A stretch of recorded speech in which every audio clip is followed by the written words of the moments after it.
Vontomay. Basil is a good-natured boy. He is much more likely to choose the right path than I was. Vontomay hid out of Watercress's line of sight. He had asked her to refrain from revealing Basil's identity to him, and she had reluctantly agreed. She knew it surprised Watercress that the archdemons had likewise held off, but they probably anticipated that the plan would backfire on Watercress and turn the boy mistrustful. Mistrust is the perfect soil to sow contempt. Although she disagreed with Watercress concealing the truth from Basil, she obliged him. She had to admit he knew his apprentice better than she did. He would be the better judge on how to ensure Basil became an archangel. He is far wiser than I am. Perhaps if I hadn't hidden away for millennia, I would have more wisdom to call my own. Still, my line of sight might be narrowed to what I want to believe in him. She hid among the warriors in her human form, lying in wait in the event of a disaster. On her armor, she wore random ribbons with the number 13 stamped under them, but she didn't know what the rank meant.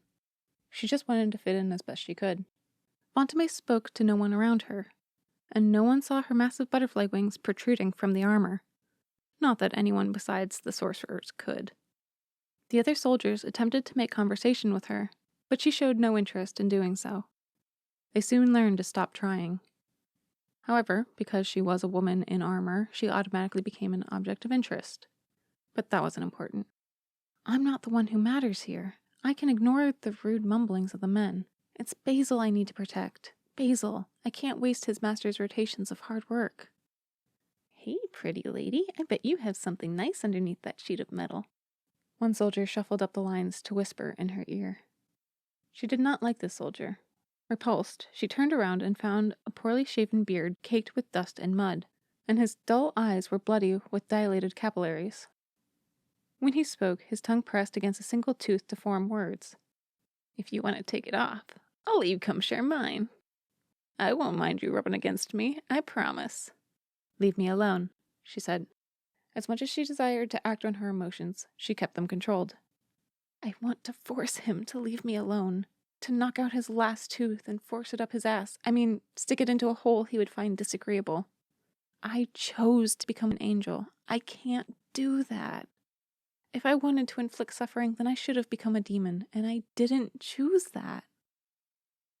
Aw, the pretty girl is shy, he cooed, caressing the plates strapped to her arm. You won't be so shy when I force my way into your bed tonight. I must restrain myself. It's not the first time I've taken a maiden by force, but you'll be the comeliest for sure. She imagined flying the man up to the top of a tall cliff and dangling him over the edge.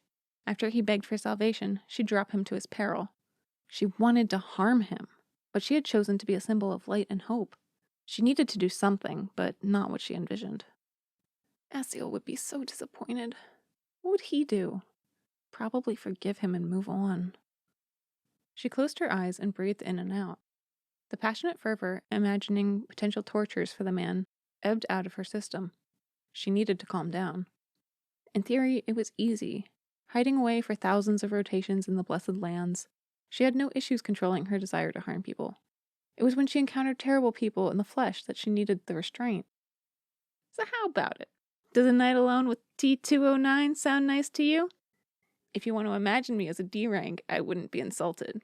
I know some ladies want to invite fantasy into the experience, especially when it's rough. T209, I will have to report you to the superior officer for harassment. Go ahead.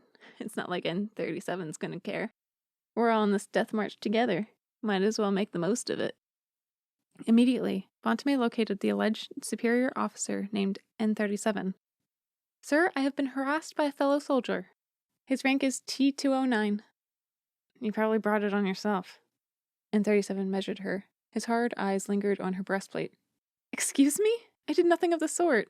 I am a good combatant doing my duties. I did nothing to provoke his comments, she protested. Will I have to go another rank above him to achieve results? His eyes revealed no pity. I couldn't care less. Who is your superior officer? He's not here. I'm sure you don't work under the king directly. You report to someone. All the top officers are at the front of the line protecting our valuable asset. He smiled sarcastically. With a huff, she turned away. If there were a tree, she would switch her presented gender there, and come back into the line in a different location, somewhere else in the middle of the pack. I had forgotten the horrors women face. Not that Vontomay was a human woman anymore, but for the few women who were in this army, she wanted justice for them. There are going to be more T-209s around. That easily she had forgotten Basil. I am such an idiot! Anything could have happened to him. I must be more careful, and I can't worry over these other people. Basil must be my priority. If Watercress can't look out for him, who will? Vontomay had watched over Basil for as long as he had watched over her. At least, she liked to pretend that that's what the apprentice was doing when he visited her in the Cathedral for the Grateful. Across the millennia, she had so few supporters that she could recount all their names in less than a turn of the suns. Basil rarely entered Sithica's cathedral, but when he did, he approached her altar. She surmised he suffered through the same conflicting emotions as she had. The cruel yearning to make those she cared about suffer worse than anything they had ever experienced, crossed with the passionate desire to make their lives a living heaven, to receive better treatment and spoilage than they had ever received before. When she lived her mortal life, her mind tore in half every moment of the day. There was no routine. There had been no solace. Conversely, existence as an archangel was ecstasy. Neither sorrow nor suffering nagged at the edges of her wings from the day she had died. If anything plagued her, it was Vetron's cold weather. While caught in her thoughts, she had lagged through the parade, drawing closer to where she knew Basil to be. She marched forward so slowly she was almost adjacent to him and his new acquaintances. T-Hall is not within the day's range at the rate we're going. We still haven't made it over the Rhine Viaduct. There's no way, an awkward boy with an intolerable tone said. We aren't going to reach T-Hall by second sunset, but we'll camp out somewhere after the pass, a deeper masculine voice said. Have you been there before? Anyone know what it's like? Vontomay had known this voice to be Basil's. Sometimes he whispered aloud, but more frequently she had heard his tenor while he prayed to her in his mind. The deep male voice said, I have. It's a magical bridge suspended over a giant crater that looks like Mlau himself took a bite out of the earth. That sounds pathetic. More like terrifying, Basil retorted. More than anything, Vontomay wanted to join the conversation and give her input. She hadn't talked to humans often, but now the urge pressed her. Yet there was some amount of social self-consciousness that hadn't stirred with her in ages. She didn't want to believe it was out of cowardice that she wouldn't introduce herself. As she retreated from Basil deeper into the swarm of soldiers, she provided herself with an alternative explanation for her inaction. It would not be appropriate for me to interfere under false pretenses. I would be lying to him, and I have no desire to harm him with such deceptions. If I am to greet Basil, it will be with my own face. He's owed honesty from me, even if he doesn't receive it from his own master. It's only right. Still, risking personal rejection unsettled her. Vontomay swallowed and turned around to watch Basil laughing with another soldier on the back line.